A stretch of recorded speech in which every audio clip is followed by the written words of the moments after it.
2012, penyelenggara resmi mempensiunkan GT125 dan menggantinya dengan Moto3.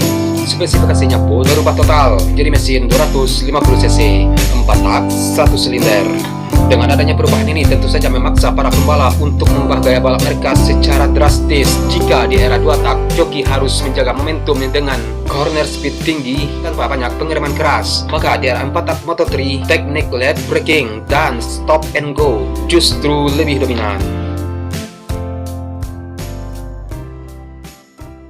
FIM menetapkan seleksi yang sangat ketat. Dorna dan FIM memiliki aturan tersendiri untuk menyaring bibit unggul, bukan sekedar pembalap yang membawa duit sponsor. Regulasi menetapkan syarat utama soal usia dan pengalaman. Dulu, remaja 16 tahun bisa melakukan debut, tapi demi safety, setelah beberapa insiden fatal, Komisi Grand Prix menaikkan batas usia maksimal menjadi 18 tahun yang dimulai pada musim 2023. Namun, FIM memberikan pengecualian khusus bagi juara ajang Elite Junior seperti FIM Junior GP atau Red Bull Rookies Cup yang boleh debut di usia 17 tahun. Selain itu, pembalap wajib mengantongi lisensi Grade A dari FIM. Para pembalap juga harus membuktikan diri terlebih dahulu di ajang Road to MotoGP seperti Asia Talent Cup dan Junior GP. Jadi, grid Moto3 isinya bukan sekedar pembalap karbitan, akan tetapi gladiator-gladiator yang telah lulus uji mental. Dan inilah kenapa alasan persaingan di Moto3 lebih panas, karena semua pembalap muda ini lapar akan sebuah pembuktian diri untuk bisa naik kelas.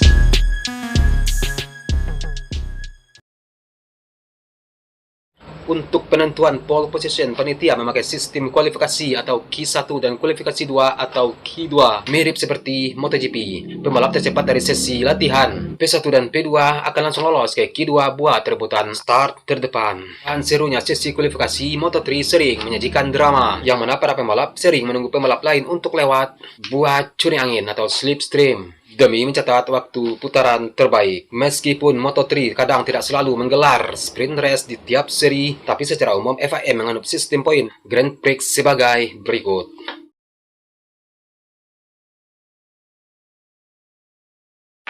Jika panitia menggelar sesi ini, jarak tempuhnya cuma 50% dari balapan utama. Pemenang akan mendapatkan poin setengah, yaitu 12 poin. Hal ini menuntut pembalap buat langsung gagal dari awal tanpa memikirkan manajemen ban berlebih.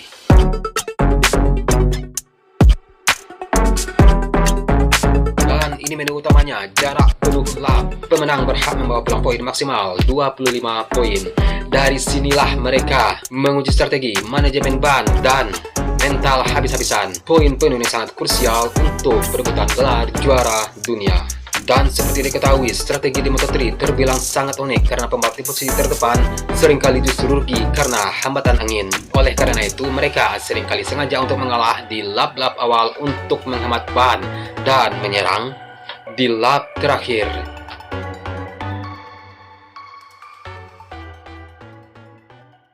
Secara teknis, motor CF Moto, Husqvarna, dan gas-gas memiliki jeroan yang 100% sama dengan KTM RC 250GP. Pabrikan cuma membedakan striker, warna fairing, dan sponsor.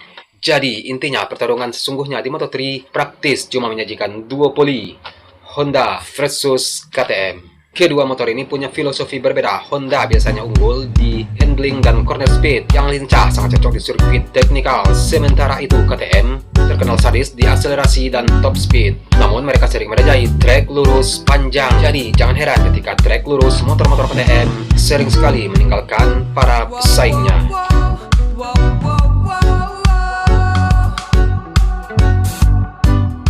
Indonesia punya tempat spesial di hati Dorna dan MotoGP, bukan cuma karena fansnya yang militan, akan tetapi sejarah yang panjang dalam menggelar balapan kelas dunia. Sirkuit Sentul pada 1996 sampai 1997 pernah menjadi tuan rumah GP 125cc, 250cc, dan 500cc. Disinilah legenda Mick Duhan pernah mengangkat trofi, dan seorang Valentino Rossi muda berlaga di kelas 125cc dengan gaya rambutnya yang nyentrik. Momen ini menjadi pondasi kecintaan rakyat Indonesia dengan balapan, di mana aroma oli samping 2 tak masih sangat kental saat itu. Dan setelah penantian yang sangat panjang, akhirnya Indonesia mempunyai sirkuit kelas dunia. Pertamina Mandalika International Circuit bukan cuma berfungsi sebagai tempat balapan, akan tetapi juga menjadi destinasi wisata sport tourism. Jalurnya yang menantang dan visual lautnya bikin pembalap dari mancanegara betah liburan di Lombok. Tapi yang paling membuat bangga adalah harapan di tahun 2026.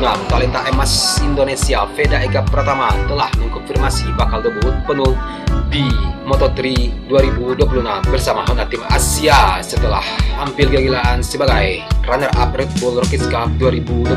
Veda adalah the next big thing yang wajib kita dukung.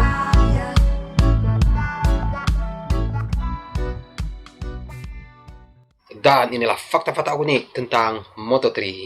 Meski motor kecil, pembalap harus menahan gaya gravitasi atau G-force saat pengiriman keras atau hard braking. Leher beton wajib hukumnya untuk menahan beban helm saat deselerasi mendadak. Dan diet ekstrim karena motornya ringan, kombinasi motor dan pembalap minimal 152 kg. Berat badan pembalap sangat berpengaruh. Kelebihan 1 kg saja bikin top speed drop secara signifikan. Makanya banyak pembalap Moto3 yang berbadan kurus. Dan selanjutnya dehidrasi tropis. Saat balapan di negara tropis seperti Indonesia atau Thailand, para pembalap bisa kehilangan cairan tubuh sampai 2-3 liter sekali balapan. Makanya fisik mereka harus sekuat marathon runner. Dan selanjutnya ada slipstream walk. Di trek lurus yang panjang seperti Mugello, perbedaan antara posisi 1 dan posisi 15 bisa cuma kurang dari 1 detik. Lengah sedikit saja posisi bisa melayang. Faktor aerodinamika sangat mempengaruhi fenomena ini.